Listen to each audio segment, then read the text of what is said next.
Hello, how are you? It's Alison here from learningbritishaccent.com. Hope you're well, and thank you very much for spending the time with me today. So recently I've had a few requests asking for British English audio recordings of idioms.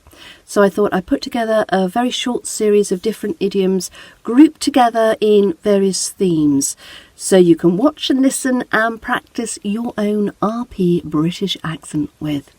So please do keep an eye out for the next couple of days for more idioms to follow. So today's topic are food idioms. So let's start with a popular one, which is 2 peas in a pod. 2 peas in a pod. So this means that you're describing two people who are very similar to each other, whether that is similar in appearance, similar in personality. So you could use it as an example to say, John and his best friend could be brothers. They're as like as 2 peas in a pod. John and his best friend are so similar, they are like 2 peas in a pod.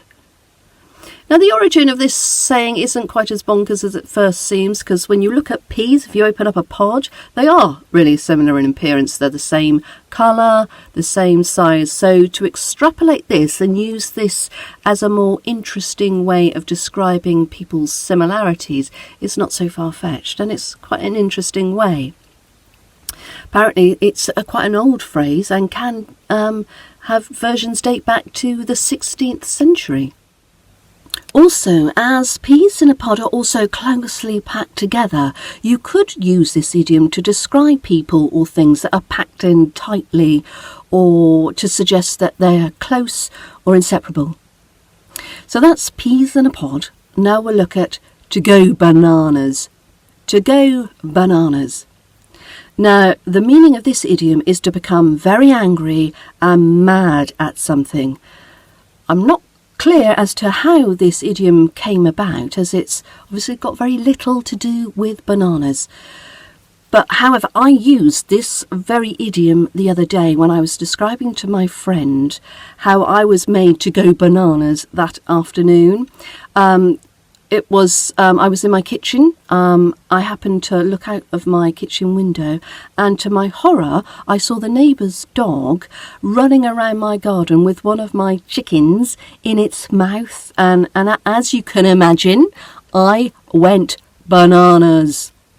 I ran outside, chased the dog, who dropped the poor chicken, and I went totally bananas at the dog. The dog obviously ran away, but it left a poor little mangled Emmylou chicken, and we had to spend the rest of the afternoon trying to find the other chickens which had fled in fright. So that's a really good example of a situation when you could easily use to go bananas as an idiom to enhance your conversation. So before we leave to go bananas, I want to draw your attention to how we say this phrase. So take a listen. To go bananas. To go bananas. Can you hear that when we put the to go together, we are gliding the to and the go together, and we're losing the O sound from the to. So it's to go, to go. So instead of this O in to, we're using the schwa.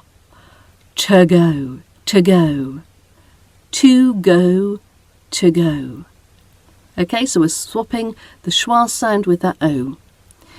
This makes it easier to smoothly guide and transition between the words. It makes your conversation sound a lot more natural. Practice this. It's really important that you get used to these glides and these transitions, and how it feels in your mouth. It really makes a difference, makes it a lot easier to say. But that's it for today. We'll go on to some more food idioms another day, because there are tons that I could include. But thank you ever so much for taking your time to spend it with me today. Tune in next time for some more idioms. Take care. Bye-bye.